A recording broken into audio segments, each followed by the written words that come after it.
there's been a concept brought forward by the provincial government, the Kennedy government specifically, to look at provincial policing, Alberta Provincial Policing Service for the province of Alberta. There was, and that came as a result of the Fair Deal panel, who did some surveys and talked with some Albertans, and then PricewaterhouseCooper report that was created by PricewaterhouseCooper for the provincial government. Unfortunately, that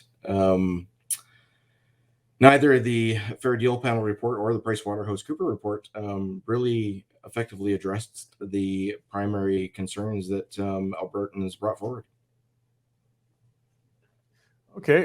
Yeah. Well, some of the concerns, and I saw that in what you're talking with your call to action, for example, and I know that as somebody living outside of the city, was what we feel to be inadequate police coverage in rural areas and response times.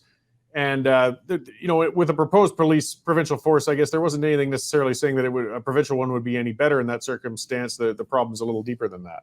No, you're absolutely right. The problem is much deeper than that.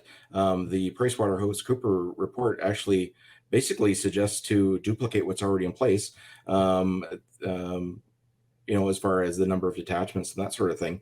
However, Model A of the proposed plan actually calls for about half the number of fully trained police officers. So how half the number of fully trained police officers remotely could address things like response times is beyond me. When we're talking about things like response times, obviously we are also in the same breath talking about the number of police resources to begin with to go to those rural areas. And that is a number. The size of the force right now under the Provincial Policing Services Agreement. And again, that's the contract that the Alberta government has with the government of Canada to provide policing services for the province. The number of those police resources to respond to those calls in the far reaches of the province, that's controlled completely and 100% by the provincial government. It is the provincial minister that decides what the makeup of the force is. And under the contract, if the provincial minister wants to increase those numbers, he can do so by filling out a form and advising the commanding officer of the RCMP in Alberta that he wants to increase the numbers of police officers, let's say by 200 members, whatever it is, decide where those places want to be. And then by the contract, the government the Canadian government, that is, has 12 months to provide those resources. So if we want to resource or increase resources, I should say, into those rural areas, that can easily be done. But it's one of those things that unfortunately the RCMP seems to take the brunt of as far as slow response times when there is slow response times, and I don't agree that there always is slow response times. As far further you live away from the pizza place, the longer it takes you to get your pizza as well. It's not that much different than with policing. But those number of resources, those are completely under the purview of the provincial government and not the RCMP.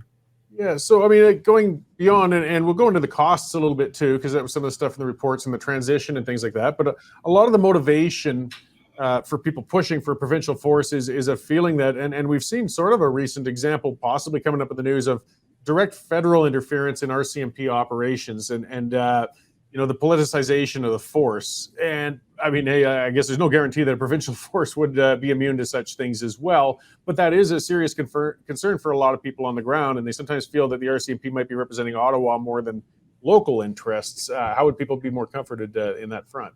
Well, it's another great question, and I'm glad you brought it up because that's another comment that's often made by the provincial government. And let's be clear, it is just not true. It is not factual at all. Article 6 of the Provincial Policing Agreement clearly states that the provincial policing priorities come from the provincial minister. Period. Full stop. That's where the priorities come from. Ottawa looks after, under the Provincial Policing Agreement, Ottawa looks after some of the administrative type portions of it. But as far as the boots on the ground stuff, the stuff that affects everyday Albertans, that comes from the provincial minister and nobody else.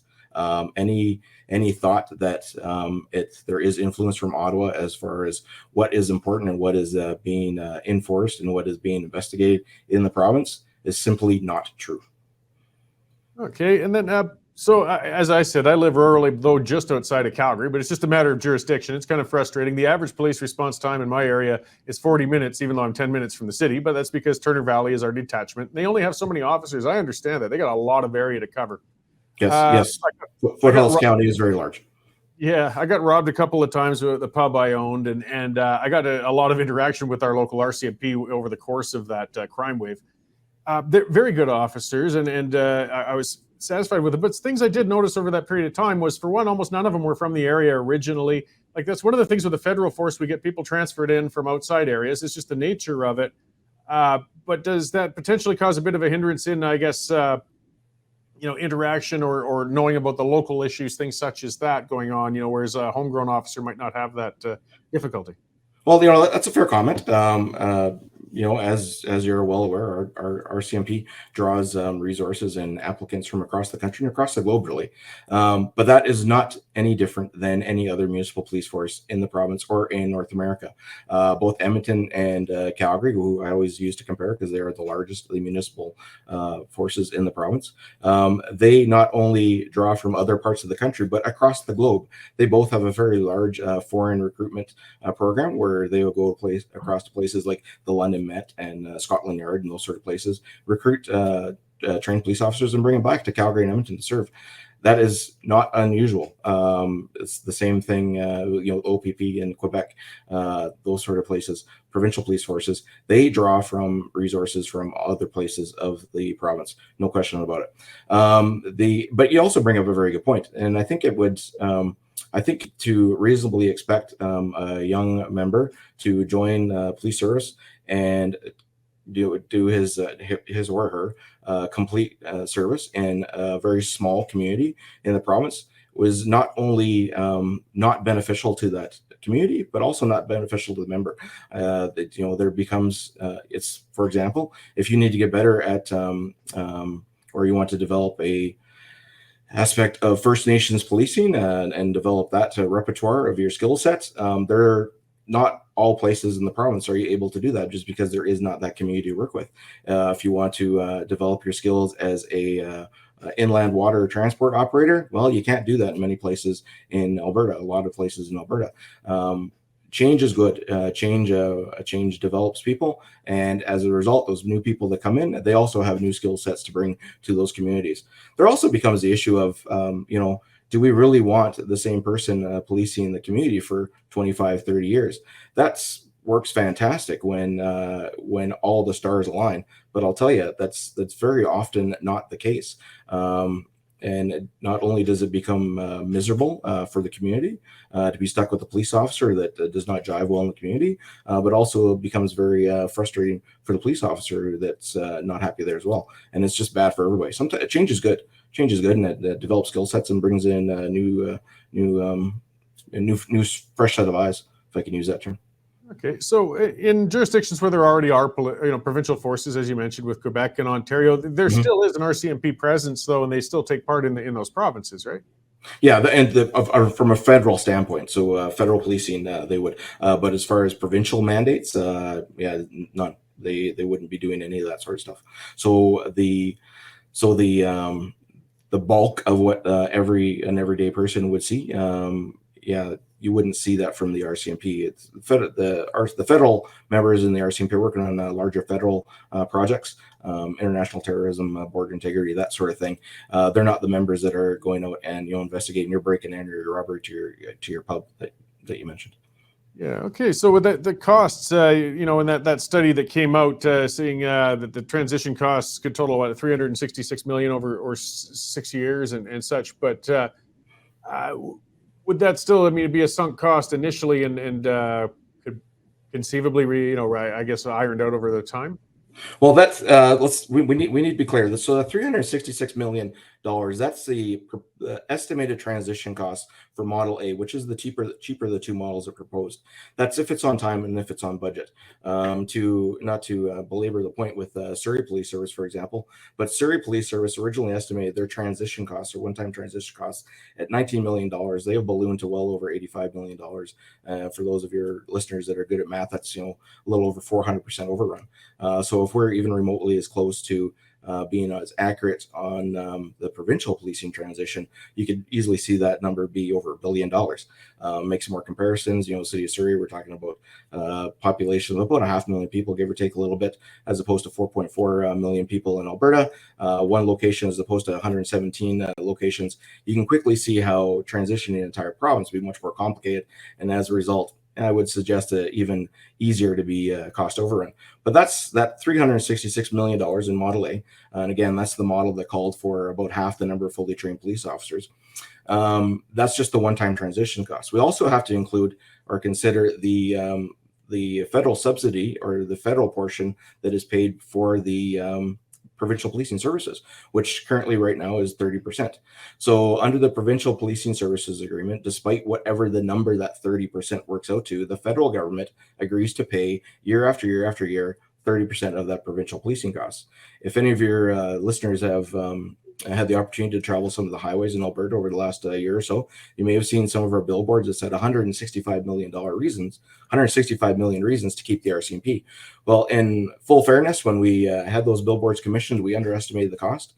Thankfully, to the benefit of PricewaterhouseCoopers, they crunched the numbers a little better. We've since confirmed those numbers. And if we were to do those real billboards again now, they would say $185 million reasons to 185 million reasons, to keep the RCMP.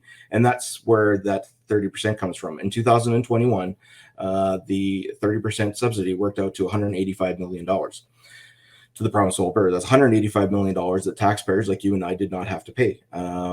$185 million that could be spent on other things that actually could reasonably affect the public. We talked a while ago about increasing police resources.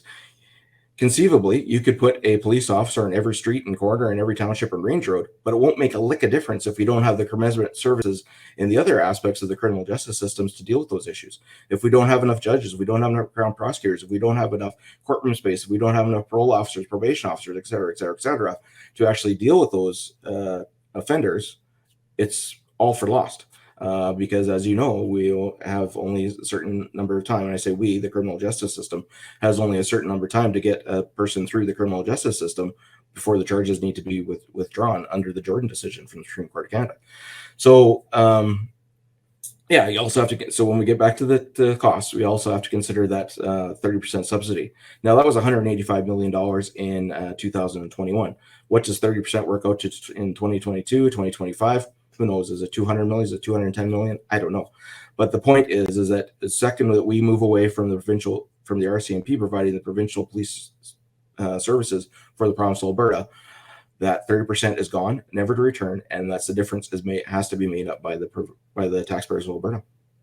Yeah, so has there been I should know this actually, but there hasn't been anything formal in starting to move towards a provincial force yet. There's just been a lot of discussion.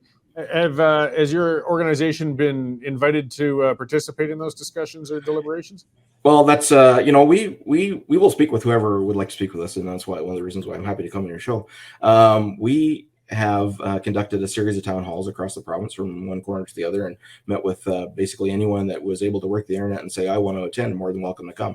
And we had people from our sessions come from government, come from Ma and Pa Kettle and the general citizens, as all the way up as far as MLAs and ministers show up to our sessions, and they're always more than welcome to come.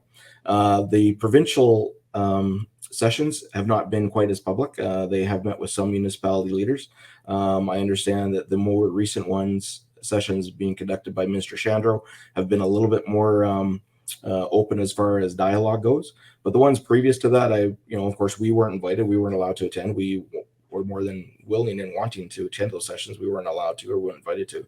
I understand the first ones. There wasn't really any question or answer or discussion, more of this is what we think and this is the way we want it to do. My understanding from speaking with some municipality leaders, the more current ones conducted by the now Minister of Public Safety, the now Public Minister, Minister Shandro. I understand that those more recent sessions are a little bit more conversation, which is good, which is a good sign. Okay, well, I appreciate you coming on to talk to us about it. Where can people find more information then about your initiative and where you're working on these things? Certainly, if you go to our website at keepalbertarcmp.ca, there's a whole pile of information there, including stats and other information, and a link to that provincial policing services agreement that I mentioned. Great. Well, thanks again for coming on, and we'll see how things iron out. There's some pretty politically volatile times in Alberta right now, so we'll see what happens in the months and years to come. So, Thanks very much. thanks again.